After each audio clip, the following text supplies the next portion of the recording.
G'day guys, I'm up on the sunny Gold Coast today and I'm with Brendan Palmer from Daimler Truck Brisbane. G'day Brendan. How you going, Kermie? Good mate, and I'm sitting in a Mercedes-Benz AROCS, which is, well, it's a close cousin of the Arox, isn't it? But this is not a highway truck, this is a vocational truck, and we've got this in tipper and dog form, and we're going to take it for a bit of a drive, and Brendan's going to tell us all about the truck from go to woe. I can tell you that sitting in front of the dashboard, it is very similar in layout to the Arox, and that's a good thing. That's a really good thing actually, because they are a wonderful truck to not only sit in but also to drive. So in front of me, and we'll get some photos of this, we've got the dual screens which tell you everything you want to know.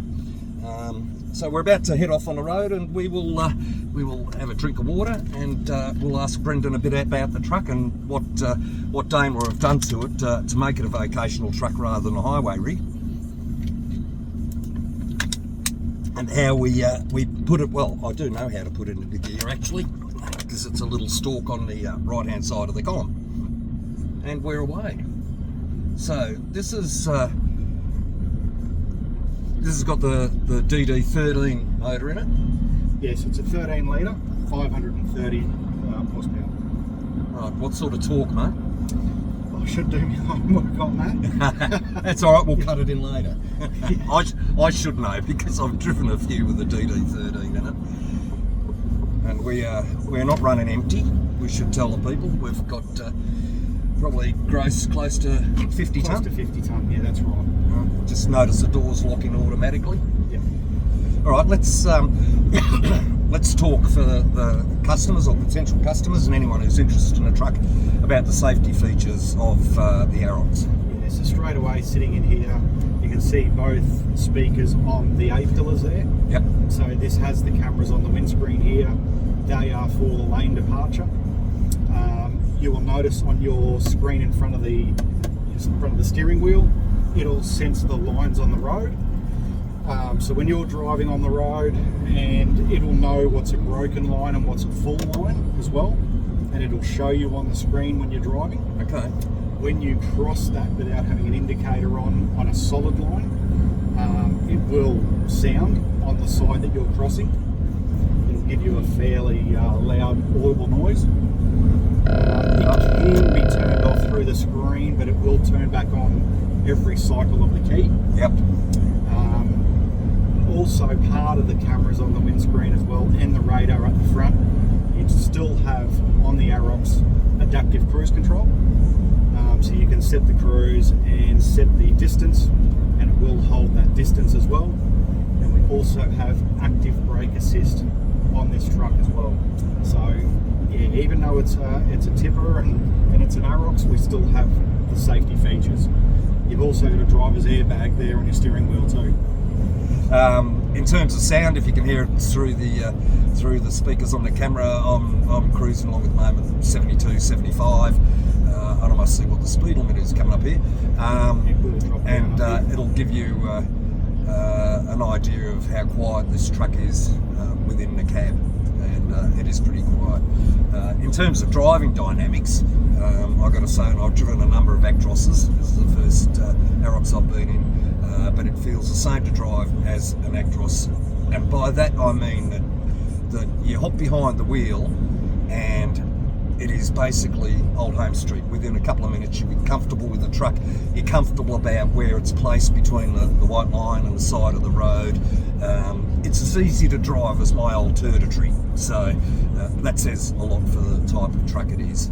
It's just, seats comfortable, very comfortable actually, and it's quiet, and you're going to sit in this all day and get out at the end of the day feeling pretty good in your body and consequently in your mind. So Brendan, let's talk about the differences and what the company has done with this to differentiate it from the highway version, which is the Arox.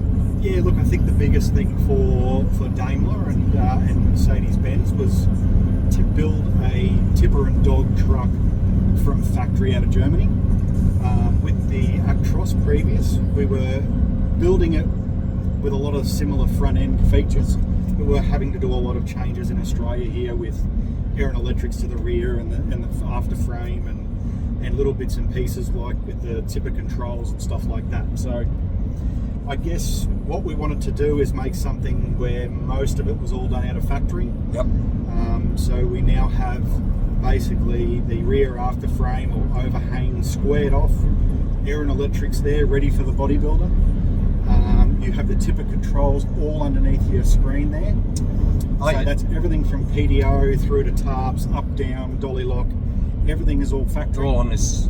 And they are all electric switches with a loom that is all wired in down to the back of the cab in the chassis, ready for the bodybuilder to pick up on. Right, because I have heard horror stories about bodybuilders cutting into looms and all of a sudden there's a truck with modern day electronics and all the CAN bus and so forth, the truck just stops working. Yeah. So Daimler has got around that by putting everything in the truck already. Yeah, the biggest thing they don't need to get into the cab effectively to do their work. Yeah, it's trying to just make it easier for the bodybuilder. Yep.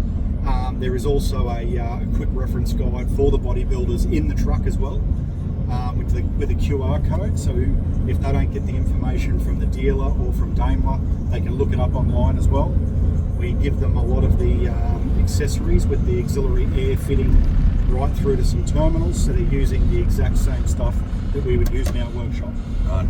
So I think it's just trying to, you know what it's like if you have someone tap into something and you get a new truck with a fault code, it's very annoying. We're trying to pre-wire everything as much as we can, even through to the beacons in the roof. These are coming factory fitted with the UHF already in them. Pre-wiring for spotlights and extra lighting. So if they to put the lights on the roof, they've just got to cut a hole in the roof and pull a wire out, basically drilling your hole where they mount them in the roof. Yep. Picking up the wiring, basically putting the terminals onto your rotating beacon and bolting it on the roof. So yeah, it's just trying to make things a lot easier once the truck's here. Yep. Easier for the body to go on it and less work to be done after the bodybuilder before it hits the road. There'd be a cost saving in that, obviously, because time is money. 100%, because if you have someone else tap into something and you've got to diagnose it and then repair it, yep, it becomes timely and it becomes costly. So it's just trying to take that out of there. Even down to what you picked up on before when you jumped in the vehicle, the grab handles are already yellow inside the cab. Yes. So it's trying to take all the safety things that we see that the modern fleets want, and we're trying to make that a standard. So yeah, that's basically what we did as a bit of a project, is make this truck ready for the bodybuilder and make it easier to put a tow hitch in it, put a dog trailer on it, and get it PBS certified.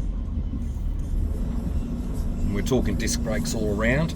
Yeah. Now you've developed this particular truck and tipper with the good people from Hercules, haven't you? Yeah, that's right. So when we started with all this and wanting to kick this project off, we talked to Hercules about wheelbases and overall combinations.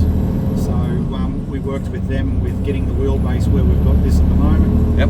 Making it also easier with PDO pump fitment, getting everything right to put the oil tank behind the cab, being all nice and easy to use. So yeah, we sort of built it together. It's sort of three. It was basically three lots of input. Some from Daimler themselves in Mulgrave in Germany, and then ourselves at Daimler Trucks and also Hercules. So this is a quarry spec body and dog trailer. It's not built light. It's built with everything that they would want on it. Okay. So we basically haven't built a light dog trailer or a light bin to make it look better for payload. It's built as they would use for quarry. Yep. And we still reach our 40-ton payload, just over 40 ton. Uh-huh. But yeah, definitely went disc brake on the dog trailer when we thought you've got all the technology in the truck, you might as well build the dog the same. We've always had airbag scales on the drive on our trucks. Yep. with the smart system through with the dog trailer, through the EBS, ABS lead. Mm-hmm. We can also see the axle groups through the screen. Sorry to cut in front of you, but I should just tell the people that we came out of that roundabout and up this hill, which is, I don't know, what is it, 10%, 8% slope? Yeah. It's a reasonable hill. And we came out of the roundabout in 9th and then finished off in 10th, just doing it easy. So the truck had a pretty good idea of what it had to do with 40 odd tonne on board. Yeah, so sorry to cut across you, mate. No, all good. You notice that it didn't really rev too hard either. It's very low RPMs. Yeah. This as well. And we'll go through some more hills as well. And that's probably the biggest thing that some people find it hard is it's very quiet. It's not revving. It's not noisy. It takes a little bit to get used to. The engine braking's a lot better with 3-stage of engine brake as yes, well. Yeah.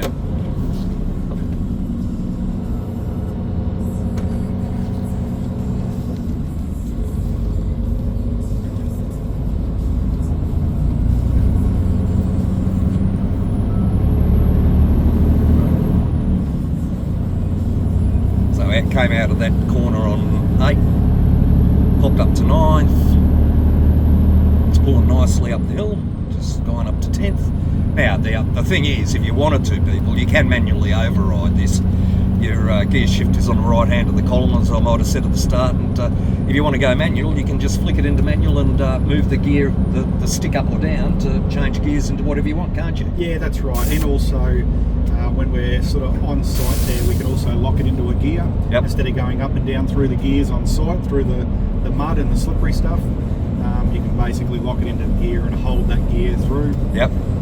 So you don't always have to have it in auto mode. Right. Now we were talking. There we go. I should watch what I'm doing. We were talking earlier this morning about this rock crawl. If you get stuck in the mud or whatever. Yeah. Have I got the right term for that? Yes, it's rock free. Rock free.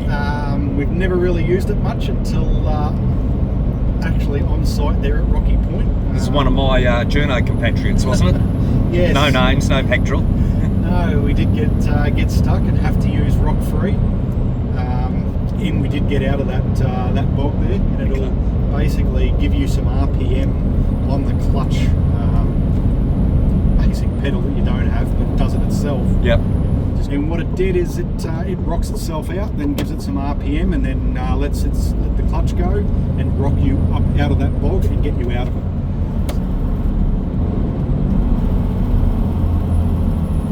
Yeah, that Jake brake works well.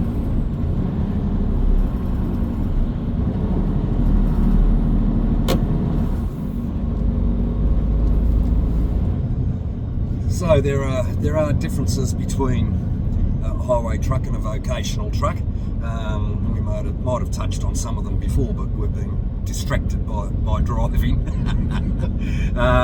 So I know one of the things that you showed me before we got in a truck was this is actually higher off the ground. Yeah, so ground clearance was a big thing. Just because of that off-road use, chassis height is already higher on this, but we've also got the AdBlue, the fuel tank, all the batteries, everything's up off the ground a lot more as well. Yeah, so definitely built with a higher bumper, and you'll see that the bottom step is also, instead of being the fiberglass type bottom step on the on-highway truck, we have a more rubberized step for the bottom that can take a hit and move. Yes, yeah, I noticed that. So that's part of that Arox with the front straight axle under it. Yeah, so, designed for muddy feet as well. Yeah, it's great for small things. Feet. Just keep going with it here. Yeah, so it's basically got that bottom step. It's a little bit higher off the ground as well. Straight front axle, like I just said before, so it gives you that little bit more ground clearance as well. The Arox also has a different front shock absorber than the on-highway truck, so it takes a little bit more of the harshness ride out of the off-road as well. Yep. Obviously the front grille is the number one thing that you see is a lot different than the on-highway truck. Yes, yeah. It's visually quite different from the Yeah, so when people see it, that's probably the first thing that they notice. The grill's a little bit different. And then also, basically, the air intake's a little bit different from the roof down to the air cleaner. It's got more of a twin cyclonic feature at the back wall, which will take the heavier pieces out of the air and drop them out before it gets into the air filter. Again, taking account of its working environment, a lot of dust. Dusty and, yeah. Because of the way that the Actros was, being in the off-road sort of segment, it was really probably harsher on air filters. Yes. So this will make it a lot easier and longer life on the air cleaner. So we actually picked this truck up from a company called Rocky Point, which is somewhere on the Gold Coast, am I sort of right, or between the Gold Coast and Brisbane? So Jake as well, it's in the I Greenfields. came after dark, people. So, but Rocky Point do fertilisers and mulches, all sorts of stuff. Products, yep. Yep, supply to Bunnings and so forth, and we actually had a tour around their site, which I didn't do any video of, but I'm going to write a story on it, guys, because you got no idea what goes into making fertiliser for your petunias or your whatever it might be. It was a fascinating trip that I got around it, and they were kind enough to let us have the truck out there and pick it up from there and get some good photos. Thanks to them for one, having a truck there, and two, showing us around. Now this is sprung front suspension. Yes, that's correct. No airbags underneath this, again because of what it's intended for. Yep.